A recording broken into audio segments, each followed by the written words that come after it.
Esto es Caracol Sostenible, una alianza con la Universidad de Externado de Colombia y Caracol Radio. Hablamos de restauración. Profesor Gustavo Yepes, restauración, ¿qué tiene que ver con sostenibilidad esta palabra, este término?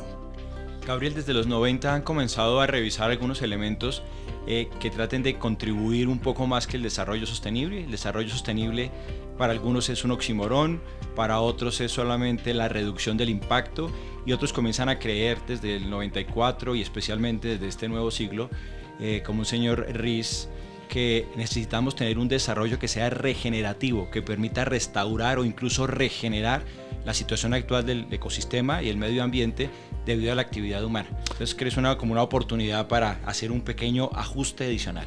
El profesor Edward Müller es presidente y rector de la Universidad para la Cooperación Internacional de Costa Rica, es asesor de The Carbon Underground Soil Information, el Consejo Global de la Alianza de la Economía del Bienestar y el Consejo Asesor Técnico del Estándar de Restauración de Ecosistemas. Profesor, muy buenos días y bienvenido a Caracol Sostenible en Colombia. Buenos días, gracias por la invitación. Es un honor estar aquí compartiendo con ustedes. Pues voy a arrancar por la misma pregunta que le hacía aquí a nuestro profesor. Restauración y sostenibilidad. ¿Por dónde tenemos esta relación? Yo soy un poco más dramático. Creo que el tren de la sostenibilidad partió de la estación hace 20 años y no nos subimos en él. Y en este momento el planeta está dañado a un punto donde ya el desarrollo sostenible no es posible, a no ser que realmente regeneremos las capacidades planetarias. A mí no me atrae mucho entrar a discusiones de definiciones. Sin embargo, el tema restauración para mí sigue siendo un concepto, digamos, de un paradigma anterior, porque es prácticamente imposible restaurar un ecosistema. Por eso yo prefiero hablar de regeneración, que es generar un sistema funcional a futuro, que no necesariamente tiene que ser el que existía antes. Cuando uno trabaja en restauración, por ejemplo, en este estándar global de restauración de ecosistemas, hay que buscar un área lo más intacta posible, que ya no existen a nivel planetario, pero lo más intacta posible y tratar de copiar qué es lo que hay en esa área para restaurar el ecosistema. Y yo más bien parto de la idea de que necesitamos ecosistemas funcionales a nivel de paisajes funcionales, que se trabaja a nivel bioregional, donde la función ecosistémica se pueda regenerar y pueda brindar los servicios necesarios para favorecer el florecimiento de la vida como tal. Doctor Müller, pues muy interesante lo que usted nos está mencionando y además me llama mucho la atención, así no parezco tan apocalíptico como dicen por acá. Doctor Müller, sobre lo que usted menciona, el regenerar ese tipo de territorios, ¿cómo se alinea eso con la necesidad de las personas, de las comunidades que viven en esos territorios para poder lograr generar su capacidad productiva o económica? Bueno, yo fundé la universidad en el 94, justamente 2 años después de la reunión de Río, para ayudar a implementar el desarrollo sostenible, que era una intersección entre lo ambiental, lo económico y lo social. Pero lamentablemente nos habíamos olvidado de lo cultural, lo político y lo espiritual. Entonces yo a partir del 96 empecé a incorporar la dimensión espiritual, que para mí es fundamental, o sea, la conciencia plena. La regeneración empieza por uno. No se puede colectivizar si uno mismo no ha hecho un proceso, ¿no? Si no es de la boca para afuera. Necesitamos una regeneración de la cultura, que podría inclusive pensarse en una restauración, pero da la idea de regresar hacia el pasado, y la cultura es dinámica. Pero, por ejemplo, para mí la cultura es uno de los pilares más importantes para trabajar en el territorio, porque ella nos da identidad. O sea, para los europeos, los nórdicos, digamos, la cultura es arte, es teatro, es música. Pero para América Latina, para Asia, para África, la cultura es el amalgama de una comunidad. Es lo que nos da orgullo, lo que nos da autoestima, lo que nos da identidad. Entonces, esa cultura está siendo lavada o destrozada mucho más rápido que la biodiversidad, inclusive, por el consumismo, por las redes sociales, por los Tommy Hilfiger, por toda esa idea de querer entrar a un mundo consumista, y se quita el valor que teníamos de la familia, de nuestra comunidad, de las tradiciones, que muchos de los jóvenes inclusive lo ven como, uy, qué pereza. Y es mucho más allá de la idea de cultura que se usa muchas veces en la parte comercial, que es folclore. Entonces, en el turismo, cuando hablamos de cultura, muchas veces se inventan bailes folclóricos y eso, pero la cultura no es eso. Entonces, definitivamente no podemos separar los ecosistemas del ser humano. Y es más, yo creo que el poder avanzar hacia adelante, hacia recuperar y regenerar un planeta que nos brinde servicios para toda la vida, es reconocer que no somos seres humanos y naturaleza, sino que seres humanos somos naturaleza. Siempre hemos estado vinculados. Y fue en Europa donde se empezó a separar, y sobre todo, digamos, a partir de Descartes, que separa lo espiritual del material. Eso nos dio la falsa idea de que teníamos el derecho a controlar la naturaleza y usarla y sacar los recursos sin pensarlo. Y se complica todavía más en el mundo occidental con Newton, que describe un sistema por las fuerzas que ejercen entre ellos sus componentes. O sea, eso es lo más absurdo que puede haber. Y esas dos líneas, empezando en realidad con los griegos, porque los griegos decían que había que, en la parte de investigación de metodología científica, había que identificar una hipótesis, ¿no? Correcto, una pregunta y buscar una respuesta. Y son miles de preguntas, son miles de respuestas. Y en la naturaleza, 1 más 1 no necesariamente es 2, puede ser 20. Y esa dimensión cuántica hasta ahora está empezando a ganar terreno. Entonces es imposible hablar de generar un futuro próspero en el planeta si no incorporamos al ser humano como naturaleza y aprendemos a trabajar con la naturaleza. Ella tiene muchos millones de años de sabiduría que nosotros no hemos sabido aprovechar. Pero, profesor, ¿cuál es el punto medio que debemos tener entre lo que puede ser consumismo, desarrollo y no quedarnos en la época de las cavernas? En esa evolución, ¿dónde está ese punto medio que debemos tener? Yo creo que ahí es donde está una dicotomía falsa, porque no es regresar a las cavernas, es regresar a valorar realmente la vida en primer lugar. O sea, el sistema actual es el hombre arriba, la mujer abajo del hombre y la vida a nuestros pies. Mucha del espacio de transición se ve como la ecoeconomía, ecosociedad, pero realmente es un proceso de transición hacia lo que deberíamos estar haciendo, que es la sociedad humana al servicio de la vida, la nuestra y la de todos. Entonces, si vamos a decir que no es posible disminuir el consumismo, vamos a simplemente vivir menos años en el planeta, porque ya cruzamos los puntos de inflexión. Entonces, no necesariamente para ser felices hay que ser consumidores, y sobre todo no consumir para tener una pantalla en cada cuarto que hay que cambiarla todos los años, o para comprar un celular con cada modelo nuevo que sale. Esas cosas realmente no mejoran la calidad de vida. Y mucha la gente que vive así realmente no vive feliz. O sea, es una felicidad momentánea con productos que además tienen obsolescencia programada. Entonces, tenemos que tener claro que el desarrollo no es necesariamente enfocado a un desarrollo económico, sino al desarrollo del bienestar. Y muchas poblaciones campesinas e indígenas tienen mejor felicidad, mejor calidad de vida que los grandes millonarios que son infelices hasta la muerte.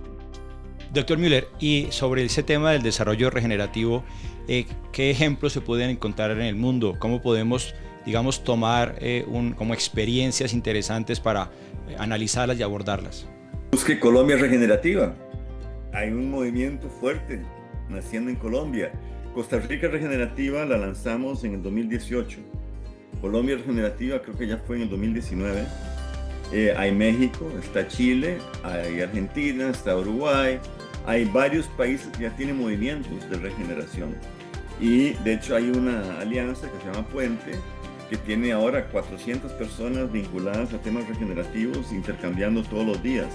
Entonces hay muchos. Cuando yo inicié Costa Rica Regenerativa, lo que me di primero la tarea es buscar proyectos que no necesariamente eran llamados regeneración, porque en aquel momento se hablaba muy poco de regeneración, es una cosa más reciente. Yo empecé a hablar de regeneración hace 12 años y la gente me miraba con los ojos cuadrados. O sea, ¿qué es eso? Es una nueva moda, es una nueva palabra. pero me encontré solamente en 6 meses aquí en Costa Rica, me encontré más de 80 iniciativas, proyectos, etcétera, que podían catalogarse perfectamente como regenerativas. O sea, hay mucho ocurriendo y está creciendo exponencialmente. Me encanta tener personajes que la gente los mire también con los ojos cuadrados cada vez que dicen algo. Y voy a saltar al tema de la biodiversidad, profesor. Usted dice que el cambio climático, que es eso que todos tenemos en la cabeza, el que nos ha hecho perder cerca del 80% de la biodiversidad en el mundo, no necesariamente es el culpable de esta pérdida de biodiversidad. ¿Por dónde es esa ruta y cuál es su explicación? No, voy a hacer unas pequeñas correcciones ahí. Uno, cuando se analizan los límites planetarios, que son los que definen el espacio seguro para la vida en el planeta como seres humanos, el espacio seguro para la humanidad, esto es del Centro de Resiliencia de Estocolmo. Desde el año 2009, que fue la primera publicación, se identificó la pérdida de la biodiversidad como el factor más crítico para la posibilidad del ser humano seguir viviendo en el planeta. Y ese 80%, hay miles de versiones. Lo que puede ser un poco más consolidado es que América Latina, por ejemplo, ha perdido el 94% de la abundancia de biodiversidad. Entonces hay gente que piensa en biodiversidad por especies y hay más de 1 millón de especies en peligro y eso me asusta. Pero, ¿cuál fue la última vez que usted raspó el parabrisas después de salir a pasear? Y regresó a casa y había que raspar el parabrisas porque estaba lleno de bichitos. Eso no existe, eso es abundancia. Y esa es la que hemos perdido al 94%. O sea, nos queda 6% de la abundancia para poder recuperar a los ecosistemas. Si seguimos dañando, si seguimos usando estudios de impacto ambiental que son legales, pero son inmorales, porque te autorizan minimizar el impacto cultural, minimizar el impacto ambiental, ecológico, ahora los proyectos tienen que brindar condiciones para la vida, para la sociedad y para la economía. Si no, no deberían hacerse. Entonces, la biodiversidad es el primer punto de colapso. El tema del cambio climático es que tiene un efecto de retroalimentación con la pérdida de diversidad biológica. Si se pierde diversidad biológica, se empeora el cambio climático. Al empeorarse el cambio climático, mata la diversidad biológica. Un ejemplo es el Amazonas, se está muriendo esta semana. No hay agua. Uno puede cruzar a pie entre Brasil y Perú. Obviamente ahí hay miles de millones de especies que van a sufrir colapsos poblacionales. Ahora, la concentración en el CO2 es el error. O sea, no estoy diciendo que no sea importante, pero entre los límites planetarios todavía está en el de menor riesgo. Y todo el mundo está enfocado en reducir emisiones. En primer lugar, no es reducir emisiones a futuro, es capturar el CO2 que ya está en la atmósfera, porque ya pasamos los puntos de inflexión. En este momento se está derritiendo el permafrost en el norte y en Antártida a una velocidad que podría acabar con la vida humana en las próximas décadas. Y estoy hablando de un par de décadas, porque al descomponerse el permafrost se libera metano y el metano calienta 86 veces más rápido el planeta. Ya con el CO2 que existe en la atmósfera, si no bajamos ese CO2 rápidamente, no hay forma de frenar el proceso. Entonces, todo ese tema de Naciones Unidas y las agencias de gobierno, etcétera, que al 2050 tal cosa y que vamos a reducir las emisiones, eso no tiene viabilidad. Y eso está dentro de un paradigma que ya no cumple propósito. Nos toca sacar carbono de la atmósfera y meterla bajo nuestros pies. Y la mejor forma de hacer eso es cambiando la forma de producir los alimentos y las fibras, que son causantes del 80% del colapso planetario es causado por la agricultura. Entonces, si la agricultura es la causante, y la agricultura, la forma de producir los alimentos y consumir los alimentos, es causante de la obesidad, que está afectando ahora al 80% de la población en Estados Unidos, en México, inclusive aquí en Costa Rica la obesidad ha aumentado enormemente. El autismo, el Alzheimer, todas esas intolerancias al gluten vienen de la destrucción del microbioma. ¿Por qué? Porque no nos dimos cuenta que la vida en el suelo es lo más importante. Y los micelios que crecen en el suelo, que es el internet de la naturaleza, están siendo destruidos por los químicos y los fertilizantes. Los fertilizantes son la segunda causa de extinción humana en el planeta. Y son fáciles de eliminar porque no se necesita fertilizantes para producir alimentos. Es una falacia otra vez. Entonces, tenemos posibilidades de corregir todo el problema cambiando la forma en que producimos alimentos. Pero ahí hay que desaprender. Y las universidades siguen enseñando el arado y los tóxicos y los fertilizantes para producir alimentos, y que sin eso no vamos a alimentar a la población. Eso ya está más que comprobado que no es correcto. Y hay una relación bastante inmoral entre las petroquímicas y la academia, porque la están financiando. Doctor Müller, y en ese sentido, ¿solamente hay desarrollo regenerativo en la agricultura o también se puede hacer en otras industrias? Pues nosotros, el modelo conceptual que desarrollamos de desarrollo regenerativo es una alianza entre la naturaleza y espiritualidad. Entonces, toda la parte de conciencia, de responsabilidad plena, etcétera, está incorporado. Y después necesitamos economía regenerativa, sociedades regenerativas. ¿Qué son sociedades regenerativas? Sociedades regenerativas son sociedades que están activas en el sentido que están trabajando, definiendo su futuro. No estamos esperando que algún político del cuarto piso de un edificio pueda definir las políticas públicas de un desarrollo local. La gente tiene que asumir eso y tiene que asumir la responsabilidad. Como mencioné, la parte de la cultura definitivamente es parte de la regeneración. Y hay que hacer una regeneración política, porque el sistema político que hemos desarrollado en los últimos años o décadas no es funcional. No está funcionando en ninguna parte del mundo. No es una democracia. Y más ahora con la inteligencia artificial. Entonces nos toca reinventar también la política pública. Ojalá tengamos mujeres jóvenes en la toma de decisiones a nivel local, porque las mujeres tienen empatía, tienen la capacidad de hacer multitasking, o sea, muchas labores al mismo tiempo. Y el hombre al final termina, y estoy generalizando, obviamente es un error generalizar, pero en términos amplios, el hombre piensa más en sí y es mucho más egoísta.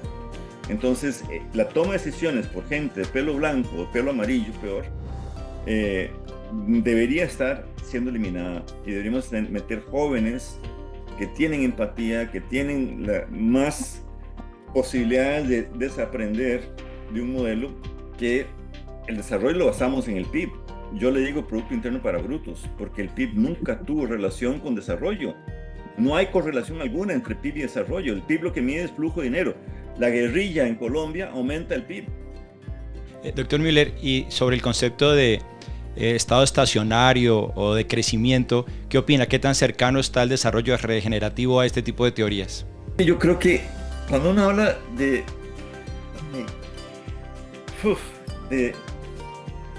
con el enfoque negativo,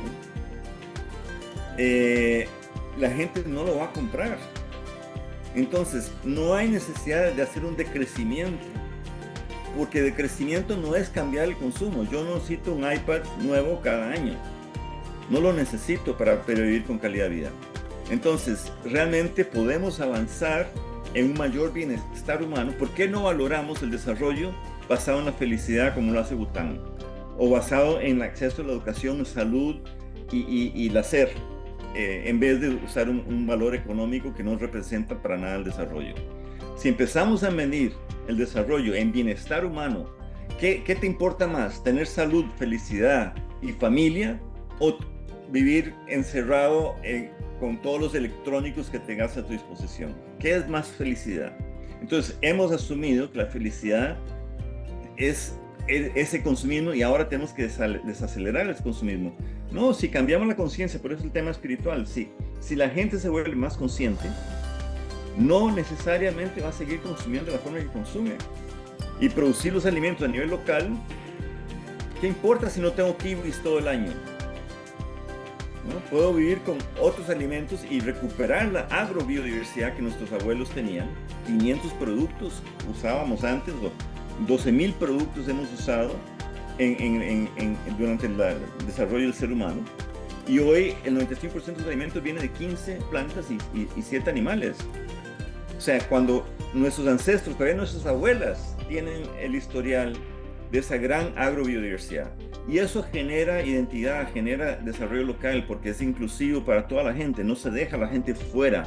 Si yo uso Walmart para traerme tilapia barata, producida en ríos intoxicados en Vietnam, Eso no es desarrollo. Quiero volver con el tema de la agricultura ya para cerrar, profesor, agradeciéndole este espacio con nosotros en Caracol Sostenible, pero me quedaba pensando entre esa relación entre el mercantilismo y la agricultura. ¿Por qué? Porque esas corrientes hoy quieren vender alimentos orgánicos, pues son costosísimas, es una moda, está en las grandes ciudades, es lo más fashion. Entonces se pierden los conceptos precisamente frente a lo que ustedes nos está contando el día de hoy. Otro desconocimiento total y otro gran error de la academia y de la prensa y de los medios. Mira, la agricultura orgánica no es lo que estamos buscando y no es agricultura regenerativa. La agricultura regenerativa se enfoca en generar salud en el suelo. Si hay salud en el suelo, hay salud en las plantas y hay salud en los animales. No se enferman como se enferman los procesos químicos o solamente la parte orgánica. Si las plantas y los animales tienen su microbioma sano, el ser humano puede recuperar su microbioma. Nuestra inmunidad humana no son células humanas. Nuestra inmunidad humana nos la da el microbioma que está en la piel y en el intestino. Entonces, si queremos recuperar la salud humana, tenemos que recuperar el microbioma. Y eso regresa de nuevo a una producción. Nosotros logramos convencer a productores enseñándole a sus hijos agricultura regenerativa en el colegio. Y le pedimos a los hijos que fueran sus papás y les pidieran un pedacito de tierra. Cuando los productores se dieron cuenta que no querían abandonar los químicos por miedo, porque les hemos metido miedo que sin químicos no hay cómo proteger los cultivos, los hijos empezaron a ganar mucho más plata. El 40% de los insumos de un agricultor se va a las petroquímicas, eso se ahorra, y la producción aumenta. En la producción orgánica hay que esperar unos 6-7 años hasta que el suelo empiece lentamente a recuperarse. En la agricultura regenerativa hacemos procesos donde a las 6-7 semanas estamos cosechando. Y aquí hemos demostrado en comunidades rurales, durante COVID, comunidades de 30 familias, en menos de una hectárea producir 10 toneladas de alimentos por mes. 35 cultivos simultáneos, sin una gota de químicos. Y esos alimentos se producen mucho más baratos y mucho más densidad nutricional. ¿De qué me sirve un alimento producido con agroquímicos si no tiene un valor nutricional? O sea, el tomate se ve muy bonito, pero no nutre. Sabemos ya, y hay mucha publicación al respecto, que los alimentos producidos regenerativamente, la densidad nutricional es mucho mayor. Se ve más bonito, pero no alimenta igual. Es el profesor Edward Müller desde la Universidad de Cooperación Internacional de Costa Rica. Mil gracias por esta interesante charla. Qué bueno hablar de regeneración con usted, profesor Müller, y bienvenido siempre a Caracol Sostenible en Colombia. Muchas gracias por la posibilidad de conversar con ustedes. Doctor Müller, un gusto. Muchas gracias. Hasta luego, profe. Gracias.